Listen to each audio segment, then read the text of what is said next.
I speak as a witness on Ilkley Moor, where two locals reported a domed craft and hooded figures on the 1st of April 1987.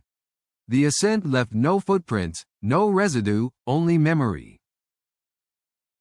From the edge of the moor I recall a stillness that pressed hard on the air, as if the landscape listened for something that would prove or disprove our certainties. That evening I heard names spoken in whispers as the sighting reached locals. The air altered, as if a presentiment bridged ordinary lanes to something unrevealed. As the figures disappeared into heather, the domed craft rose from the peat with a soft hum, lighting the heather and glancing off wet stones in solemn arc. Alarm rippled through watchers. Locals hurried to alert others. Emergency services were summoned. The craft ascended soundlessly, leaving no footprints or residues in the peat. The witnesses' report entered local discourse, sparking debates about sightings and belief. The police filed the incident, yet no physical evidence emerged, leaving officials to archive rather than adjudicate.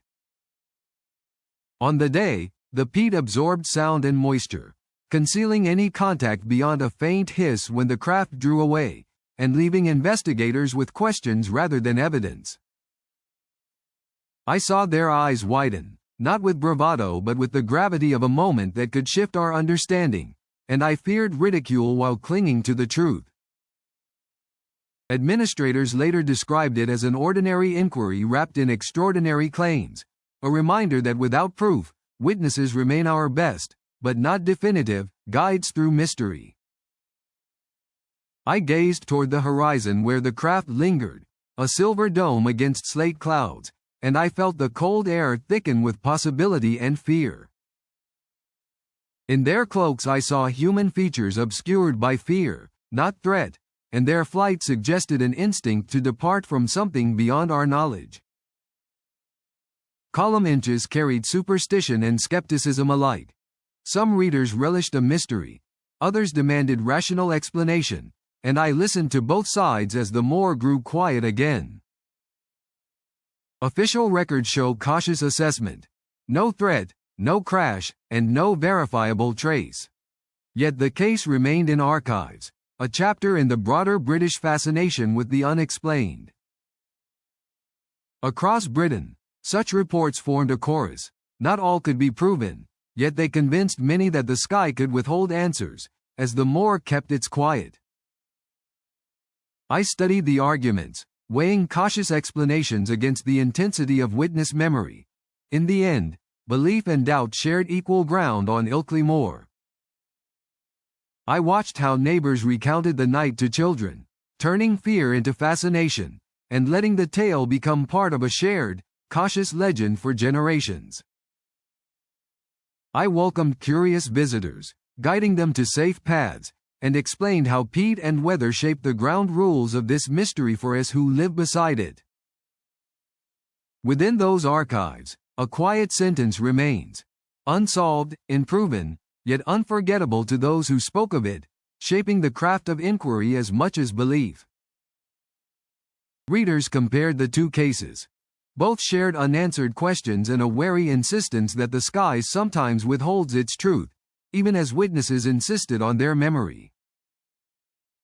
In time, I learned to honor their memory, acknowledging the pressure of doubt while keeping faith with the truth they reported to those who listened and believed.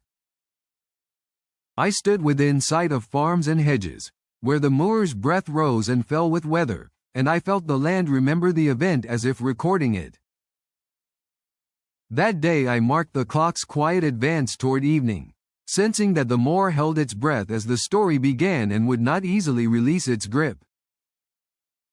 To me it meant there was more than met the eye. Something entered and left without trace, challenging our trust in the surface of things that day. People were watchful of darkness, yet the moor's silence offered a space for contemplation rather than fear, and I found solace in listening rather than feigning certainty. I recall newspapers after the event quoting the witnesses with care, preserving a record that balanced awe with skepticism, a discipline I value in memory. Creativity sprang from uncertainty. I heard songs and saw drawings that tried to render what the night would not hand to our eyes, keeping faith with memory. Children ask why it happened. I answer with caution, guiding them toward science and history, so wonder may persist without mischief or misbelief in their minds forever. That damp air exaggerated soundlessness and defined silhouettes. The moor's wind carried an eeriness that made any ordinary sighting feel extraordinary to those standing on the peat that day. People kept faith with the idea that facts deserve time, while imagination often travels faster, shaping legends that later guide inquiries and education for generations. I hold to that.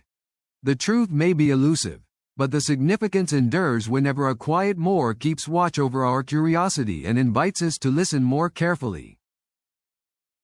From that day, memory and method walked together, guiding future inquiries toward truth, humility, and the enduring mystery that makes us human on nights like Ilkley Moor. Thus, Ilkley Moor remains a bridge between memory and inquiry, a reminder that some truths endure as stories until evidence finally speaks, without fear, with patient trust.